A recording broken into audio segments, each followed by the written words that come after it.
Oh, howdy friends. It is, what time is it? It is just shy of 6:30. I just got into my car. I'm at the GO station. I just got off the train. I had to go to the main station, like at the front. I park at the back. Just because there's it's a huge parking lot. There's a ton of spots and I didn't want to have to rush or anything. I already had a ticket. So when I got here, I parked. I activated my ticket. I went to the front to use the bathroom because I apparently have the bladder of a gnat, so that's nice. And I had drank most of my water bottle on the way here.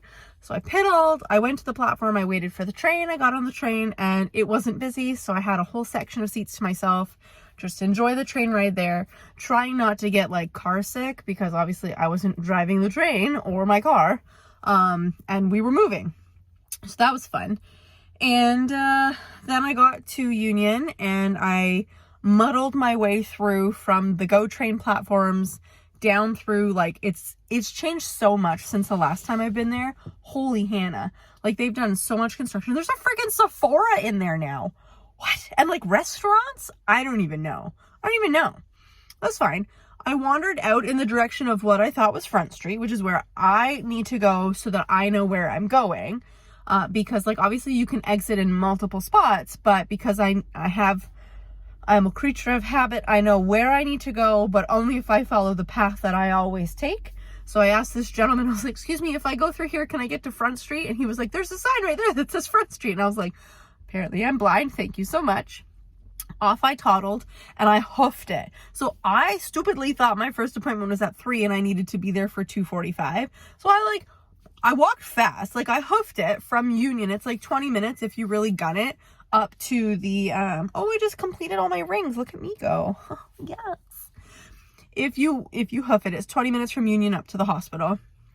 Obviously, crosswalks and whatever. But I got there and I was like, oh, I'll get myself some Starbucks. I'm going to be waiting a little bit. And then as I'm in the line at the Starbucks, there's a Starbucks in the hospital. I check the app. They have an app now for you to check in virtually. And then when you get there, you just do a quick check-in at the desk. And it was check in at 2:30 for a 2:45 appointment. And I look at my watch, I'm like, ah! So I bailed on the Starbucks line, went up to the lab, checked in, whatever. And my echo took maybe 45 minutes, which is completely average. If I had no problems, it would be probably a 20-30 minute echo, but the girl was great. She needed to just review the images from last time and then maneuver me some more. We did all the positions. That sounds really dirty. She scanned she scanned left-handed, which was great because I got to watch the screen. And I'm an echo tech and a terrible echo patient because most people scan left-handed. So you wrap around the patient and the patient faces away from you and away from the screen. At which point then I'm because I want to watch my echo happen so I know what's going on, right? Formulate my own opinions. Even though you're looking at it from a really janky angle and half the time I'm I don't know even what they're interrogating because I can only see it and my vision, obviously with glasses off, is shit. Anywho, so she scanned me and I was watching the screen and I was like, oh my God, this is great pictures. Who are you? Who am I? But then at the end, she needed me on the right side to do what's called a right parasternal to try and get my pulmonary artery better because there's some obstruction there and it is impossible to visualize. There's so much scar tissue and it's just not in a spot that's easy to find. Even on a normal person, it's not always easy to find. It's the most anterior, so it's just tough. But she got me on the right side and I obviously couldn't see anything, but I could hear the Doppler and I was like, that is a nice signal. That's pretty premium. So it was oh, good memories. Can't wait to get back to work in a few months. I'm going to need some major refreshers because it's going to be almost 2 years since I have scanned anyone. It's going to be great. So anyways, finished the echo and I was like, what time am I due upstairs to go to have ECG and see my doctor? And she was like, oh, 3:30. And I look at my watch and it's 3:37 and I'm like, okay. So I grab all my stuff and say bye and off I go upstairs. They put me in a room. I checked in. I'm I just need to use the bathroom. Again, bladder of a gnat. And then they got me in a room. The dude came and did my ECG and then just stay here, Candace, I'll come see you. It's my cardiologist. So I was like, okay. We're on a first name basis because we're best friends. Anyway, so I wait. I checked in with Peter to be hey, I don't know what train I'm going to take home because I'm still waiting.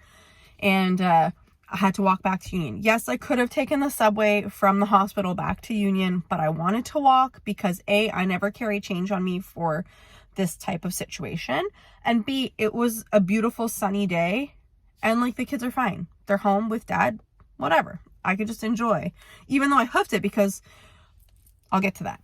So I was going to meet up with my brother-in-law's girlfriend and possibly my brother-in-law after for like coffee or dinner or something. But then because she didn't know I was going to be downtown at the hospital, she didn't go into the office today. She was working from home.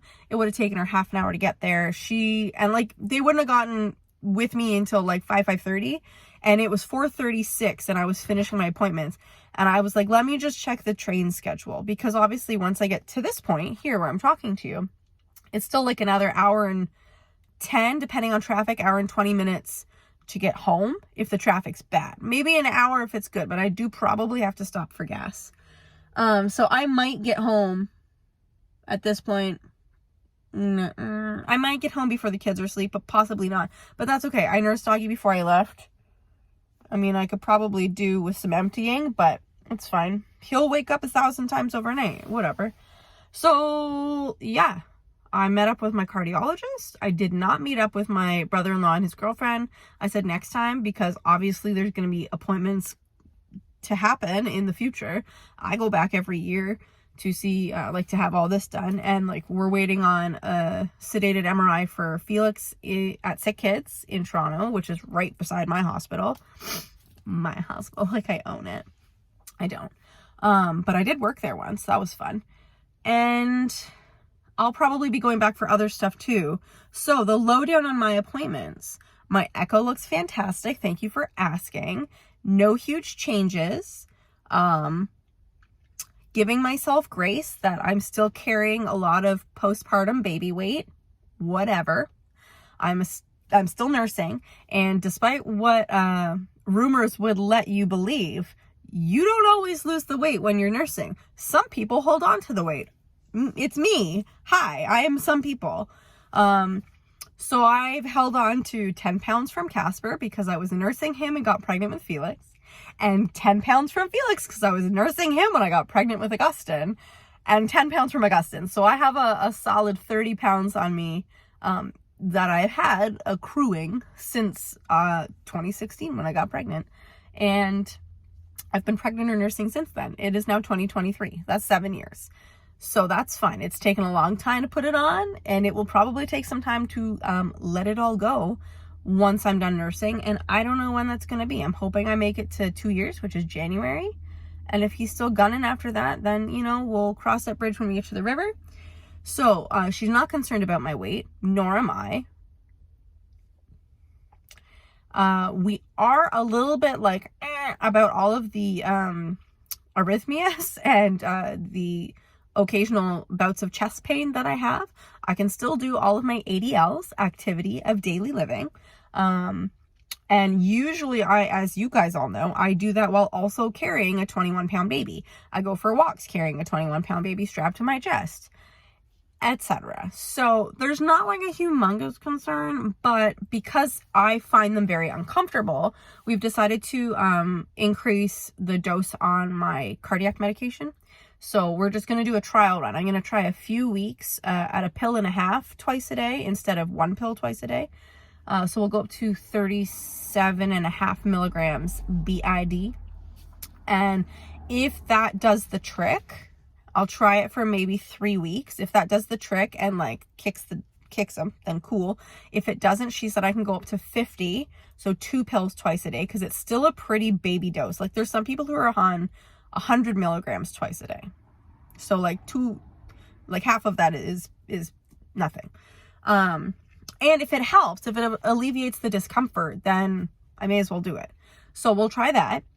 She's going to put in a referral for vascular assessment because since Felix, but more so since getting pregnant with Auggie, I have bad, I don't want to say bad, because there's some people who have really bad varicose veins in their legs, and I only have them on my right leg, but I have a cluster behind my knee and in my upper thigh, and then in places I didn't know you could get varicose veins.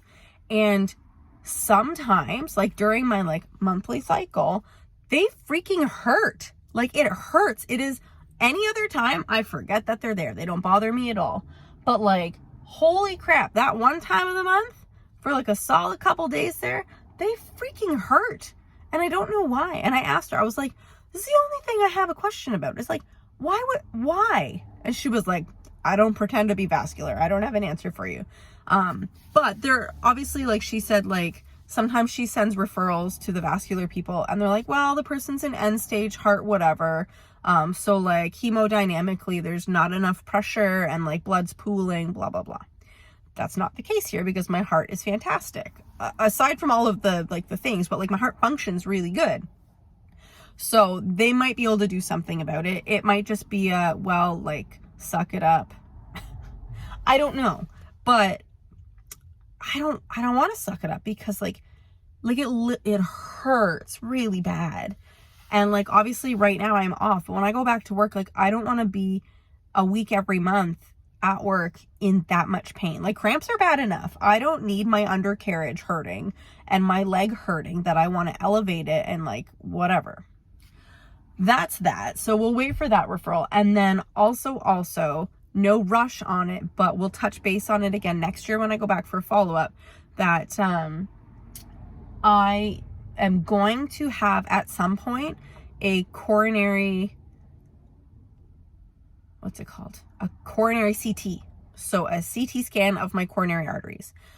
I want it done because I do get chest pain and I have a super, super crappy family history. Hello, my dad has a heart transplant because of really, really bad heart attacks and bad vessels and multiple stents and blah, blah, blah. And I have a very stressful life. See all of my previous videos, right? Like, so all of those things are not good. She wants it done. She goes, I want it more as a baseline because obviously I'm still young. I'm only 36. Next year when I go for my follow-up, I'll be 37. I'm still young. It would be a good baseline to have for future comparisons if necessary. And also because my coronaries have been fiddled with, as I say. She goes, re-implanted. I'm like, yeah, they've been fiddled with. Like, so fiddled with coronaries, shit family history, probably really want to know what my coronaries are doing so I can, like, you know, anticipate the future. Obviously, you don't know what's going to happen, but I would like to know what I'm dealing with. Like, are they clear? Are we at like 30%? Are we worse than 30%? I don't know. I don't anticipate that they're going to be bad, but I would still like, you know, how she said, a baseline, something to compare it to so that when I'm 900 years old, and I have a heart attack, they'll be like, they're not as clear as they were when you were 36 to 40 years old. Otherwise, everything looks good. No huge changes. And hopefully I won't need a valve replacement in the future. I will need a new pacemaker at some point. I think my last checkup said I had probably like 7 years left on it. But that's a problem for another day because I don't get that checked until the end of summer. So I'm not going to worry about it. Anyways, I'm going to drive home now. I don't know how to respond. Siri's been listening that whole time. Go away, Siri. I'm going to drive home now and possibly get gas. And then when I get home, I'm going to put on pajamas. I'm going to sit my ass on the couch because I'm freaking exhausted. And hopefully one of my children, 2 of my children will sleep through the night. God willing, all 3 of them. But if we could just have one good night to reset this rhythm, that would be nice. Also because the locksmith is coming tomorrow morning to change out a bunch of door handles to have locks on them so Felix can't get into mischief all the time. Thank you for coming to my TED Talk. I'll see you later.